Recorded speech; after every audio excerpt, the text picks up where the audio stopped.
جس طرح ترجمان صحافی کہتے ہیں کہ آئینی عدالت سے بھی وہ فیصلے آئیں گے، باقاعدہ طور پہ کہہ چکے. تو کیا یہ ہماری ریاست کا کام ہے جس طرح کی انجینئر صاحب آپ باتیں کر رہے ہیں؟ تو آپ اس وقت عمران خان کے خلاف کیس بلڈ کر رہے ہیں، اور محمد عمیر زبردست صحافی ہیں، انہوں نے خبر دی ہے کہ اڈیالہ جیل حکام نے یہ بتایا ہے کہ انجینئر صاحب جو باتیں کر رہے ہیں یہ غلط ہے.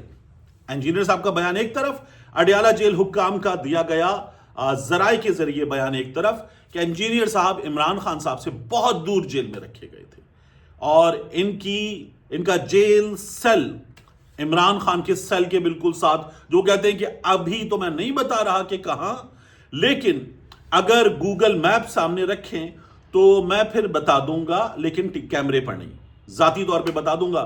شاہزیب خانزادہ کو بھی انہوں نے یہ کہا، اور انہوں نے کہا کہ میں نے بھٹی صاحب کی، یعنی ارشاد بھٹی صاحب کے کان میں بتا دیا کہ عمران خان کہاں اڈیالہ جیل میں کس جگہ رکھے گئے ہیں. اڈیالہ جیل بہت بڑا ہے، یعنی اڈیالہ جیل میں داخل ہونے کے بعد وہ لوگ جو جیل سماعت میں جاتے ہیں جہاں کیس چلتا ہے، وہ بھی کہتے ہیں کہ ہم کئی مرحلوں سے گزرنے کے بعد اس جگہ پہنچتے ہیں، اور وہ بہت بڑی جگہ ہے، اور اس کے بعد پھر جیل بہت بڑا ہے. تو یہ جو باتیں ہیں کہ انجینئر صاحب باتیں کر رہے ہیں، جیل حکام کے بیان کے مطابق تو انجینئر صاحب غلط کہہ رہے ہیں، سیدھی بات. تو انجینئر صاحب آپ خود سوچئے کہ آپ اس وقت جو باتیں فیلڈ مارشل صاحب کے حوالے سے، اسٹیبلشمنٹ کے حوالے سے کر رہے ہیں، وہ آپ کے پرانے موقف سے مختلف ہیں. دوسرا، آپ ان کی تعریف کر رہے ہیں جو آپ نہیں کر سکتے کیونکہ یہ ان کا کام نہیں ہے. جو ان کا کام ہے دفاع والا، اس پہ ان کی تعریف کریں آپ. I have no issues.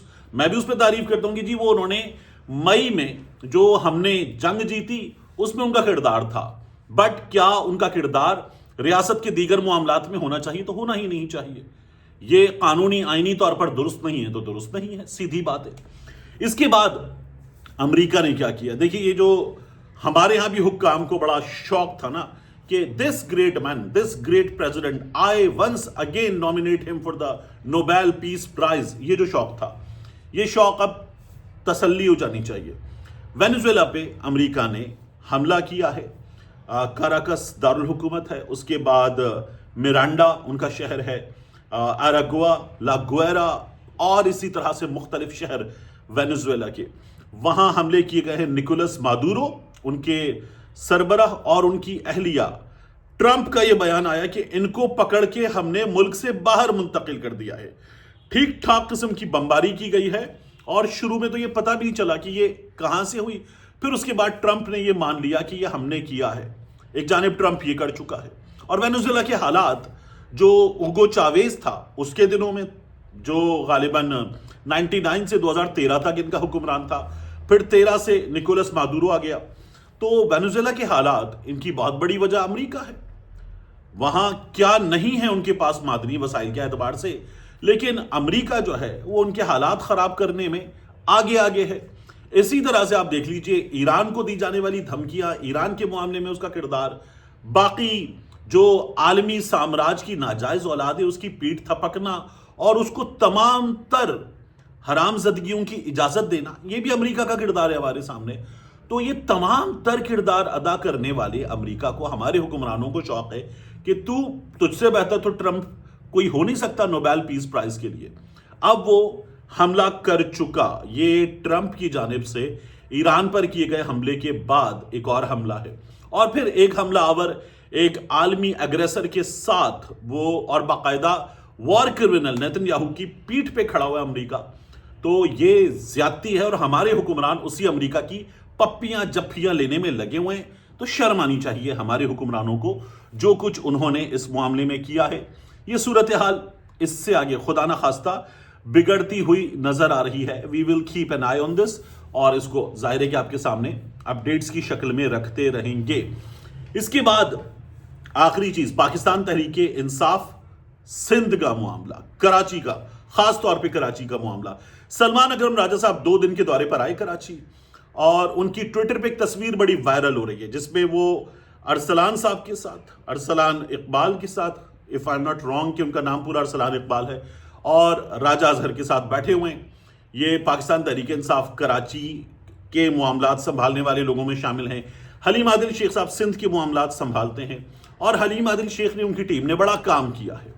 لیکن کراچی میں حلیم عادل شیخ صاحب، جن کے پاس سندھ کی صدارت ہے، ان کے تمام لوگوں سے تو بہت اچھی بنتی نہیں ہے.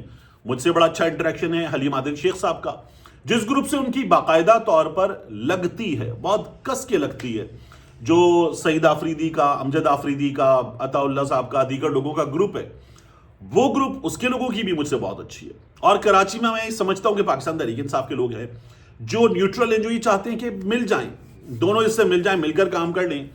میرا ان سب سے بھی کراچی میں پاکستان تحریک انصاف کو کور کرنے والے اور ان تمام حالات میں کور کرنے والے صحافی بہت تھوڑے ہیں, تو میں ان تمام چیزوں کو بڑی حد تک جانتا ہوں. مکمل طور پر جاننے کا دعویٰ تو کوئی بھی نہیں کر سکتا, خود پاکستان تحریک انصاف والے نہیں کر سکتے. تو سلمان اکرم راجہ صاحب آئے اور آ کر انہوں نے ایک جو ریحان بندوکڑا صاحب ہیں ان کے گھر پہ ملاقات کی. اس ملاقات میں جو ان کے گھر پر ہوئی, بلائے گئے تھے یہ دوسرا گروپ جو حلیم عادل شیخ صاحب سے جن کی لگتی ہے, اور ساتھ میں حلیم عادل شیخ صاحب کے گروپ کے بھی کوئی 4-5 لوگ ادھر سے 4-5 لوگ ادھر سے بلائے گئے. لیکن خبر یہ آئی کہ وہاں سے کچھ 20 کے آس پاس 20-21 کے آس پاس لوگ داخل کر دیے گئے. حلیم عادل شیخ صاحب خود نہیں آئے. تو اس گروپ نے, جس میں عطا اللہ صاحب ہیں, سعید آفریدی صاحب ہیں, امجد صاحب ہیں, اس گروپ نے باقاعدہ طور پر بوائیکاٹ کر دیا. تو کراچی میں عمران خان رہائی تحریک یہ لوگ چلا رہے ہیں, باقی موبلائزیشن کرتے ہیں, ہمارے سامنے بڑی زبردست ایکٹیویٹی کرتے ہیں حلیم عادل شیخ صاحب, اور وہ اپنی ریلیز وغیرہ لے کر نکلتے ہیں. یہ اگر ملیں گے تو یہ ایک پولیٹیکل طاقت زیادہ بڑی بن سکتے ہیں, مگر لڑائی ہے پاکستان تحریک انصاف کے ان گروپس کی لڑائی ہے, اور دونوں کا ایک دوسرے کے خلاف سنگین الزام ہے. یہ کہتے ہیں یہ 9 مئی والے ہیں, یہ سارے معاملات خراب کر رہے ہیں. جو گروپ ہے جس کو حلیم عادل شیخ صاحب نہیں مانتے, اور یہ گروپ جو حلیم عادل شیخ صاحب کو نہیں مانتا, ان کی نہیں مانتا, یہ کہتا ہے کہ حلیم عادل شیخ صاحب جو ہیں یہ کہیں اور سے کنیکٹڈ ہیں, اور کہیں اور سے کنیکٹڈ ہونے کے باعث ان کی ڈوریں وہاں سے ہلتی ہیں. یہ پارٹی کو دھوکہ دے رہے ہیں کہ ہم آپ کے ساتھ ہیں, لیکن یہ کہیں اور سے چیزیں چلا رہے ہیں. 1 سے 2 بڑے ناموں نے یہ مجھے ایک بار کہا کہ حلیم عادل شیخ صاحب جو ہیں وہ کہیں اور بھی کچھ چیزیں رپورٹ کر دیتے ہیں, یہ ان کا الزام ہے. حلیم عادل شیخ صاحب مجھ سے اس پر بات کر کے کئی بار کہہ چکے ہیں کہ یہ سراسر غلط ہے. میں نے کراچی میں تنظیم کو اٹھایا ہے, بنایا ہے, اور کراچی میں اردو بولنے والے لڑکے ان کو میں آگے لے کر آیا ہوں. کراچی اور سندھ کی تنظیم کو میں تمام طبقہ فکر کے, تمام زبانیں بولنے والے لوگوں کے ساتھ لے کر چلنا چاہتا ہوں, جن میں باقاعدہ اتحاد ہو. یہ حلیم عادل شیخ صاحب کا کہنا ہے, اور مجھ سے خود 1 سے زائد بار بات کرتے ہیں, انہوں نے یہ بات کی ہے. تو میں ایسے چلانا چاہتا ہوں, یہ میرے مخالفین یہ کر رہے ہیں. دونوں کا کیس میں نے آپ کے سامنے رکھا.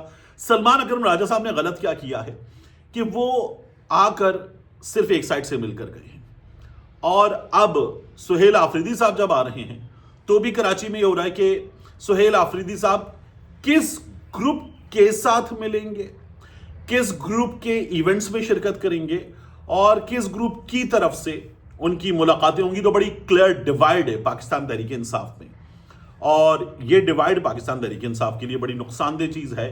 موبلائزیشن عمران خان صاحب کی رہائی کے لیے, اسٹریٹ موومنٹ, اس میں بھی یہ نقصان دہ چیز ہے. اور اس کو کراچی میں پاکستان تحریک انصاف کے ورکرز, پاکستان تحریک انصاف کے عہدیداروں کو چھوڑیے, عام کراچی والے جو سپورٹر ہیں وہ بھی, اور دیگر لوگ بھی, وہ جانتے ہیں. یہ حیران کن ہے کہ پاکستان تحریک انصاف کی جو مرکز میں لیڈرشپ ہے وہ ان تمام چیزوں سے اویئر نہیں ہے, یا اگر اویئر ہے تو وہ ان معاملات سے, ٹھیک ہے ان سے دور رہو, سب کو لے کر چلنا ہے, اس طرح کی ایک کوشش میں شاید مصروف ہے. ملتے ہیں انشاءاللہ آپ سے اگلی ویڈیو میں.